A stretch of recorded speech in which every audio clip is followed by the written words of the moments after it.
આંબાની અંદર શું માવજત કરવી જોઈએ જેથી કરીને આંબાનું ઝાડ છે એ ઝડપી વિકાસ પામે, એની અંદર રોગ જીવાતનું પ્રમાણ ઓછું રહે, એ તમામ વિશેની ચર્ચા કરવાની છે. આમ જોવા જઈએ તો આપણે વારંવાર જે કહી રહ્યા છીએ કે કેમિકલ ઘટાડો, આજે આપણે જે આમાં ઇલાજ કરવાનો છે એ પણ કોઈ કેમિકલ ખાતરથી નહીં, પણ આપણે સંપૂર્ણપણે ઝેરમુક્ત જે ખેતી કરતા હોય છે એ જ પ્રમાણ કરવાનું છે. આમ જોવા જઈએ તો અત્યારે જે આપણે આંબાના બગીચામાં ઊભા છે, એટલે આ બગીચો અત્યારે તૈયાર થઈ રહ્યો છે અને આ બગીચો આપણો જ છે, એટલે કે મારો પોતાનો છે. આ બગીચો હું અત્યારે બનાવી રહ્યો છું. એટલે આ આંબાના ઝાડ છે અત્યારે 1.5 વર્ષના છે. તમે આ બધા જ ઝાડ આમ જોઈ શકતા હશે. આ બધા ઝાડ છે ને એ અત્યારે જે નાની ઉંમરના છે, 1.5 વર્ષના છે.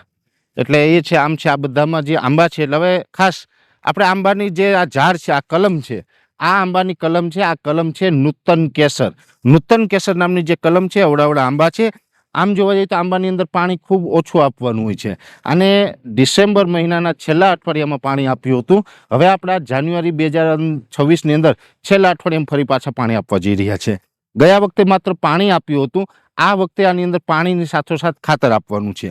ખાતર આપીને અત્યારે આપણે વિડીયો એટલા માટે બનાવી રહ્યા છીએ કે આપણે કોઈ પણ પ્રોડક્ટની ભલામણ કરતા હોય, મોટા ભાગેનું ટ્રાયલ લેતા હોય છે. અત્યારે પણ આમાં ટ્રાયલ લેવાનું છે. આપણે જે પ્રોડક્ટ આમાં વાપરવાના છે, જો કે મને તો વિશ્વાસ છે કે પરિણામ સારું જ મળશે, કેમ કે આપણે સ્ટાન્ડર્ડ વસ્તુ વાપરવાના છે. પણ અત્યારે લાઈવ મારે ખેડૂતોને બતાવવાનું છે. અત્યારે હમણાં આપણે જે બધું મિક્સ કરી અને વાપરશું, અને એ વાપરશું એ પછી પાણી આપીએ પછી એનું પરિણામ કેવું મળે, એ પરિણામ મળશે ને, એ પણ આપણા વિડીયોના મારફતે બતાવવાનું છે. આમ જોવા જઈએ તો આ ખેતરની અંદર જે આપણે વાપરવાના છે એ આપણે આંબામાં વાપરવાના છે. પણ એ બધી વસ્તુ એવી છે કે આંબા સિવાય પણ અન્ય પાકમાં પણ તમે વાપરી શકો છો. અત્યારે આ આંબાની અંદર આપણે વાપરવાનું એક જ કારણ છે, આનો જે ગ્રોથ છે એ ઝડપી ગ્રોથ થવો જોઈએ, છોડ તંદુરસ્ત રહેવો જોઈએ અને મૂળનો ગ્રોથ પણ થાય. જો મૂળનો ગ્રોથ વધારે હોય તો જમીનમાંથી ખોરાક વધારે ઉપાડે છે. એટલે અત્યારે આને પાણી સાથે આપણે આપવાની જે ગણતરી છે, આમ તો હું ઘણી વખત મેલોક્ઝા 5Gની વાત કરતો હોય છે.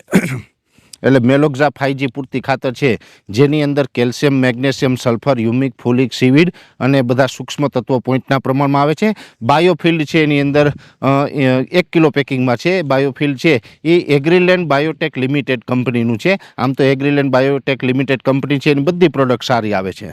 એમાં બાયોફિલ્ડ, પછી માઇકોઝોન છે, એમાં માઇકોરાજા આવે. માઇકોરાજા છે આના મૂળનો ગ્રોથ વધારે, મૂળની ફૂગ કંટ્રોલ કરશે અને અલભ્ય સ્વરૂપમાં ફોસ્ફરસ હોય ને લભ્ય સ્વરૂપમાં રૂપાંતર કરી અને છોડને આપવાનું કામ કરશે. એ સાથે ટ્રાઇકોડર્મા છે. ટ્રાઇકોડર્મા છે એટલે આમાં એગ્રીલેન્ડના છે એ મોનિટર નામથી આવે છે.